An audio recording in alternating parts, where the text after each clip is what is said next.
तो उसके बाद आ गया अगर मेरे को पीसीओडी है, क्योंकि आजकल है, बहुत लोगों को है, मैंने फिर हार्मोन्स का सहारा लिया है और ये सारी चीजें इकट्ठी होती रहती हैं। फिर मेरे को कहीं मेरे को स्ट्रेस है, अपनी जॉब का स्ट्रेस है या किसी और चीज का स्ट्रेस है, मैं कोई बहुत वायलेंट हो जाती हूँ, मेरे मेरा नेचर वैसी हो गई है। क्योंकि आजकल जो मोस्टली जो नेचर लेडीज की देखी जाती है वो उनमें फ्लेक्सिबिलिटी, उनमें एक जो बर्दाश्त करने की चीज है वो नहीं रह गई है। तो वहां पे क्या है, ये that is the flexibility. Flexibility मेरे ऑर्गन्स की, फ्लेक्सिबिलिटी मेरे माइंड की। तो मैं जितना फ्लेक्सिबल रहूंगी, मैं जितना खुश रहूंगी, वो मेरी बॉडी को इफेक्ट करेगा, है ना। तो मुझे वहां पे खुश रहना चाहिए। बट अगर ये सारी चीजें मतलब नेगेटिव हो जाती हैं तो फिर वो सारा कुछ इफेक्ट जो है वो सारा आपको नेगेटिव आता है ना। और अगर पेरेंट्स बहुत खुश होके उसको बेबी को लेते हैं, जो है ये सारी चीजें ऐसे पूरा इकट्ठा उसका जोड़ जो है मेरे बच्चे में आ जाता है ना। तो यहाँ पे अच्छा उसके बाद आ जाता है कि पेरेंट्स जो हैं जब कंसीव करते हैं उस टाइम उनका जो मेंटल स्टेटस होता है वो सबसे ज्यादा इफेक्ट करता है।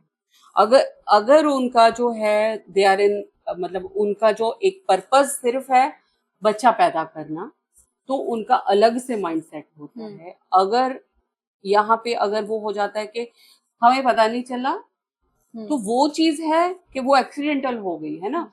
फिर वो आपकी एक मजबूरी बन जाती है कि मेरे को अब ये बच्चा रखना है या नहीं रखना है। तो वो जो उस टाइम पे जितना टाइम आपने वो डिसीजन करने में लगाया, आपके माइंड में वो जो नेगेटिव और पॉजिटिव कर्मा उसमें आपके थॉट्स जो चलते रहते हैं, वो सारी चीजें बच्चा पहले दिन से ही फील करना शुरू करता है। क्योंकि हर चीज जो है वो आपकी भाव, आपके अंदर की फीलिंग्स फील होती हैं। वहां पे जरूरी नहीं है कि कोई भाषा बोली जाए, क्योंकि भाषा तो उसको बाद में आनी शुरू हो जाती है। उस टाइम तो उसका वो जो है उसको फीलिंग्स ही आती हैं कि मेरे लिए यहाँ पे कोई नेगेटिव भाव आ रहा है या पॉजिटिव भाव आ रहा है। तो अगर वो फिर अगर वो आपने ट्राई किया उसको, बच्चे को अबॉर्ट करवाने के लिए, और कई बार ऐसे होता है कि अबॉर्ट नहीं हो पाता। जो हिटलर था, he is a perfect example of this thing, क्योंकि उसकी मदर ने एफर्ट किया था उसको अबॉर्ट करने का, बट वो नहीं हुआ। ऐसे बहुत बार होता है कि लेडीज को पीरियड्स भी आते रहते हैं बट बच्चा भी पलता रहता है। ऐसे बहुत बार होता है कि उसने मेडिसिन ली बट वो बच्चा अबॉर्ट नहीं हुआ, उसको कैरी करना पड़ता है। तो जहां पे भी एक वो आ जाती है ना, मतलब एक थॉट ये आ जाता है कि मजबूरी में रखना पड़ा मुझे।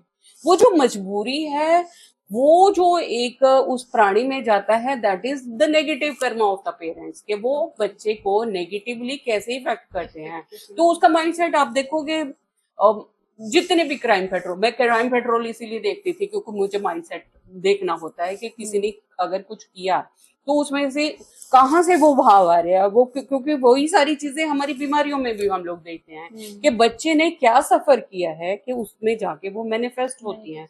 तो वहीं पे हम लोग क्लिनिक करवाते हैं, है ना। हालांकि उसको ऐसे ही रिलेट होता है कि अगर आपका वीनस से रिलेटेड आपके इश्यूज आते हैं, जो जो जितने भी ये लोग होते हैं जिनकी अनफुलफिल्ड डिजायर्स की बात कर रहे थे हम लोग, है ना, जो रेप करते हैं, जो नेगेटिव और कर्मा करते हैं, मारते हैं, पीटते हैं। क्योंकि कई बार होता है कि हस्बैंड ऐसा टॉर्चर वाइफ के साथ करता है। ड्यूरिंग प्रेगनेंसी भी बहुत सारी लेडीज हैं जो जिनको टॉर्चर सहना पड़ता है। वो टॉर्चर जरूरी नहीं है कि ये किसी को पिटाई कर रहे हो, किसी को अपशब्द बोलते हो आप, या किसी भी तरीके से उसको किसी भी तरीके का, अगर वो कंबाइंड फैमिली में है तो उसको अलग तरीके का टॉर्चर किया जाता है। और अगर हमारी जो न्यूक्लियर फैमिली में हस्बैंड उसको मिसबिहेव करता, कई बार थप्पड़ मार दिया, ऐसे भी मतलब वायलेंस भी अगर होती है तो वो सारी बच्चे में कैरी फॉरवर्ड होती है। और उसके सारे रिजल्ट आप उसके आने वाले टाइम में उसकी बीमारियों के रूप में, अगर आप थोड़े से सेंसिटिव हो जाते हो तो आप उसको देख सकते हो कि इसकी मदर ने कौन से मंथ में क्या सफर किया है। सो एक ये हो गया। उसके बाद आ जाता है कि आप जिस जगह पे रहते हैं, पेरेंट्स जिस जगह पे रहते हैं वो कितनी पॉजिटिव है ना। कई बार आप देखोगे कि जैसे हम लोग देखते हैं कि छोटे छोटे घर हैं जहाँ पे उनको बच्चों को सुलाने के लिए अलग जगह नहीं है। जी। तो बहुत बार आप मूवीज में ये सारी चीजें आपने देखी होंगी कि बच्चे उस चीज का मजाक बनाते हैं, क्योंकि ये एक प्रोसेस है जो एक अलग एकांत में होना चाहिए। तो वो आपके जो आने वाली संतान है उस पर तो जो इफेक्ट करेगा करेगा, जो आपके ऑलरेडी जो बच्चे हैं उन पे भी बहुत सारा नेगेटिव इफेक्ट करता है।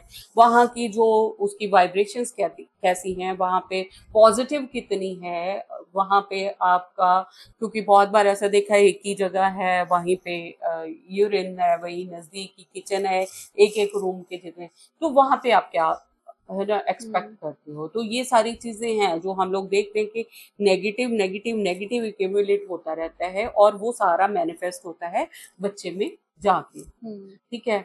और एक माइंडसेट हो गया, जगह हो गई।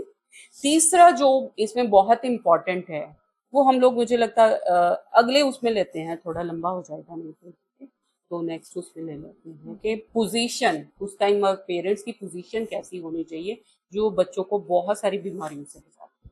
Thank you so much ma'am हमें इन्फॉर्मेशन देने के लिए। साथ ही अगर आपकी कोई क्वेरीज रहती हैं, कोई क्वेश्चंस रहते हैं, आप हमारे पायस आयुर्वेदा को फॉलो कर सकते हैं। मैम का नंबर मेंशन है, आप मैम को कॉल कर सकते हैं, मैम से बात कर सकते हैं। Thank you so much.